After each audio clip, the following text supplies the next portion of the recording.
The Newsroom, where untold story is revealed.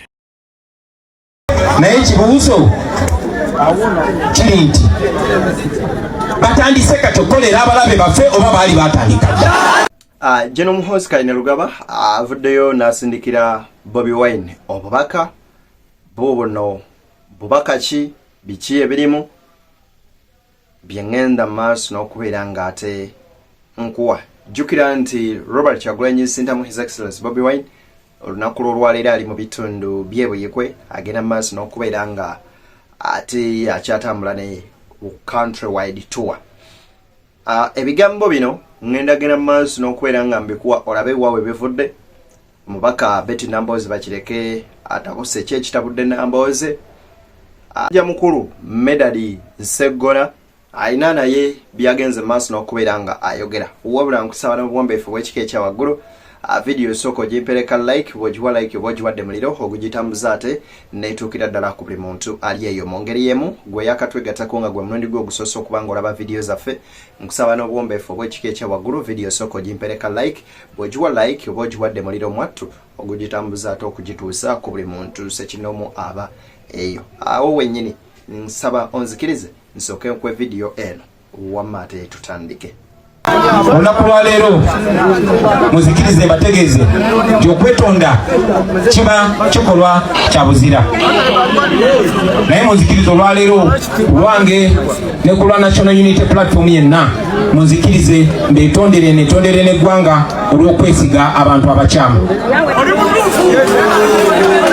Mujja kutusonyiwa basebo ne bannyabo kubanga twabesiga twatunulira ndabika yaabwe, twabesiga abamu twatunulira myaka gyabwe, twabesiga abamu batuleetera ebitabo nga basomako, twabesiga abalala bajja nga tutunulira ebbanga lye bamaze mu byobufuzi ndulowooza nti oba oliabo experience tujja gikozesa tukizindireko ekirala. Naye nga bwe mumanyi baganda bange kiba kizibu nnyo omululu teguteginga step yonna mabega kuba gweyongera kula bukuzi. Twayiga luvannyuma nnyo nti ffe bwe twali tunoonya Uganda empya bo baali banoonya motoka mpya. Twamanya luvannyuma nnyo nti ffe twali twagala freedom yaffe, twali twagala kukyusa ddembe lyaffe, bo baali baagala kukyusa nyingiza yaabwe. Twali twagala kukyukakyuka mu Uganda yaffe, bo baali banoonya ki kye batunda. Bagamba Ebuvanjuba ne bugwanjuba ewaka wasigalawo ewasinga. Beyond the Newsroom gwe mukutu ogukuleetera ekyo ekisinga. Katiranga naffe ng'oyita ku noti 771 44 53 68 ne noti 744 26 41 57 na bino bikulu. Tetulanga bafere, tetulanga basawo ba kinnansi n'abagwa mu koowa eryo. Mwebale kutuwagira. Thank you. Stafuna tiketi ya NUP bafunye kyentunda. Naye newankubadde twabayiga luvannyuma, at least twabayiga.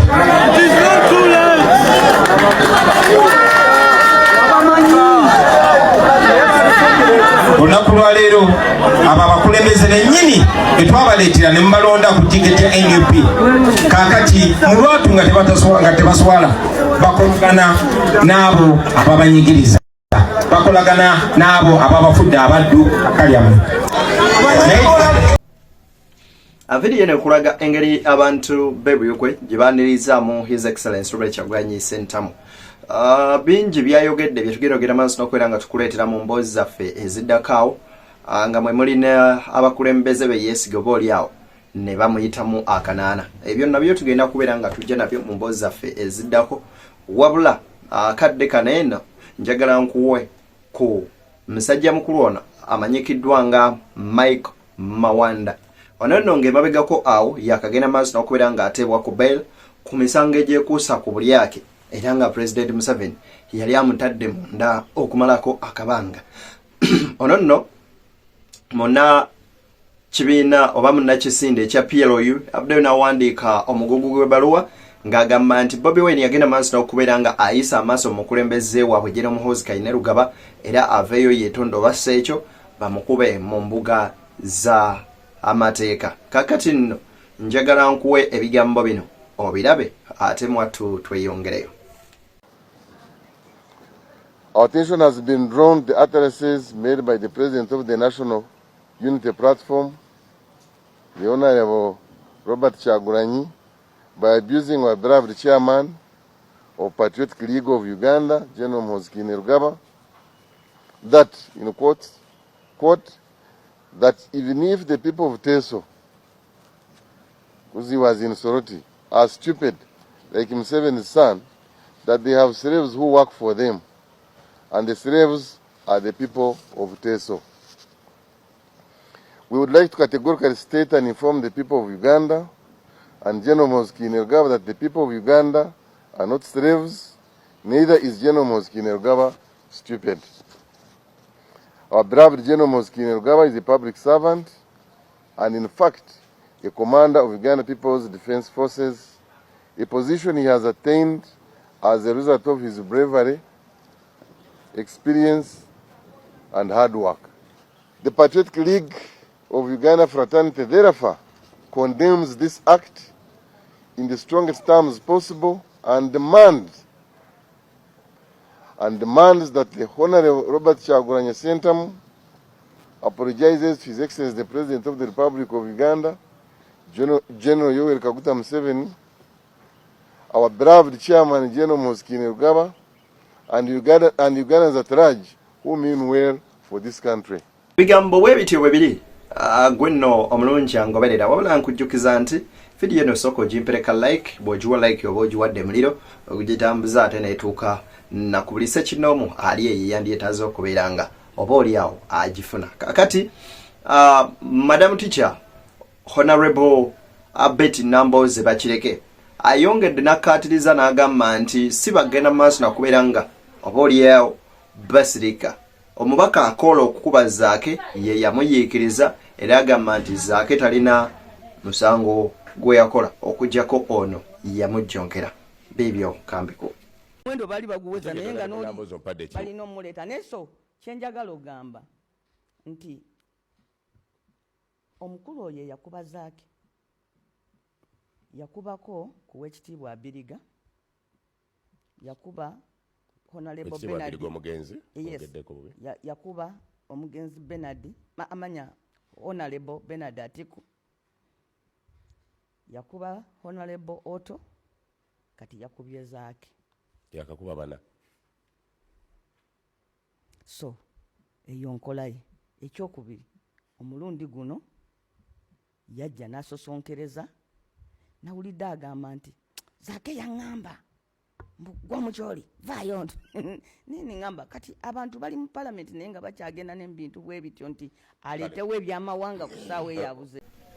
Kakati no Honorable omusajja mukulu Honorable Daudi David Kabanda ngono ssabawandiisi w'ekisinde kya PLU munnakibiina kya NRM avuddeyo n'ategeeza nti abanupu n'abopposition bagenda okugyamu parliamentary sitting eno nga beeteeseteese kulwana nakuba bikonde kubanga ekyo baali bakyetegekedde okumala akabanga ng'agamba nti Zaake yayingira ne parliament ng'agenze mu maaso n'okubeera nga ayambala ovuro ekiraga nti twali lutalo lwavaawo mpitewo. Ebigambo bino bibino kambikuwe nabyo obiwulirize.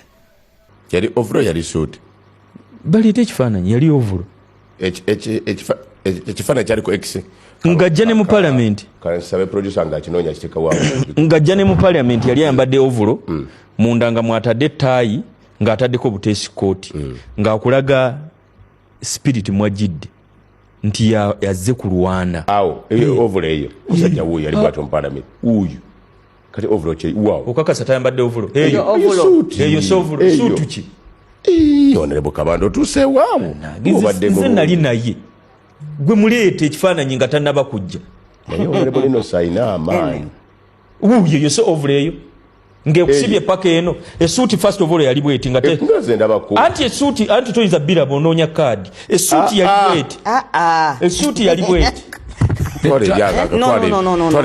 esuuti yali bweti ekooti nga tagisibye mapeesa kati eno wali ogiyita ki kiikyo ekooti wali ogiyita ki nga ogiraba eyise namu bweti kati kino kyali yambadde yali saati kino ekyayisemu ku mukono yali saati wansi wano eyo yali saati omusajja ali mu saati njeru wali kati saati njeru teyitamu bweti basikoti badde nkwesiga naye naawe ogenderedde ovulo n'ateekako ekooti naye bw'otunulira bastranger abaali awo newunya omuntu atali konsandi palamenti yayingiramu abantu abatali babaka ba palamenti ne bakuba ababaka n'abakyala ne bajjako amataala palamenti bajjako amataala nesigala mu nzikiza ne bakwata ab'amawulire ne babatwala ne babasibira wansi. Nno ndowooza bawulidde beetuttemuko ne Zambali Blasio Mukasa. Kakati musajja mukulu ono agenze mu maaso n'okubeera nga ategeeza ng'agamba nti ebigambo bino bye bagenda mu maaso n'okubeera nga byonna boogera agamba nti kino eno eky'okugyawo emmwanyi kirabika kubanga ebitongole bizze Museveni yabijjawo okwagala okwasa ebintu ebimu ab'enjuye ng'agamba nti ekyajjisawo NADS nayo President Museveni yasookanga kugivuma paka bwe yakwata n'aggyawo NADS n'ateekawo ate ekitongole kino ekyagenda mu maaso n'okubeera nga kijja ekya Wealth Creation Sale kyakulira n'agamba nga ayagala mukwasa bintu by'abannansi kankwe ebigambo bino nabyo obiwulirize. Don't forget, Njara, you were a journalist. Go back to NADS. When Museveni wanted his brother Salim Sale to access money of NADS, every day he was abusing NADS. Every day. And then he created illegally and irregularly a unit called Operation Wealth Creation. Then Sale and soldiers went and took over money of NADS. The first thing that they did when Sale went there, and I told him, Sale, when one day he appeared with me on a radio station, was to remove 97 billion to go and buy pickups. That's the first action of creating wealth. The first action of Sale in NADS. Removing from where? From NADS. NADS had a budget of about 450 billion. So the first thing that Sale did when he went into NADS was to remove 97 billion to buy pickups for each of these coordinators, the so-called coordinators. So each one had a brand new pickup with the fuel, with the driver, with the maintenance, with what. When we are debating budget, people forget, this financial year, we are going to spend 750 billion on transporting people who are using government vehicles. You have about 311 billion for fuel, about 200 for maintenance, and then about another 300 for buying and replacing vehicles. When Museveni begins arguing budget, he isolates things that will excite people, and he leaves out things where we are uselessly spending people's money. Beyond the newsroom, gwe mukotu kwoli nkwagaliza ate ebyo ebisinga emboozi endala nnyingi ze tupackaginga zikyajja era nkusaba oziwa akadde ozirabe ate oba oziwulirize. Mbakubiriza okwagala ennyo ensi yammwe, ensi yattu Uganda, kubanga wooli ate era n'omwana gw'ozadde ajja gibeeramu. Sokola nnyo ebyo ebintu ebikuleetera okuba nga oyagala nnyo ensi yo okusinga ate okwagala ogiryako amakoola. Mbagaliza bimunjagaliza.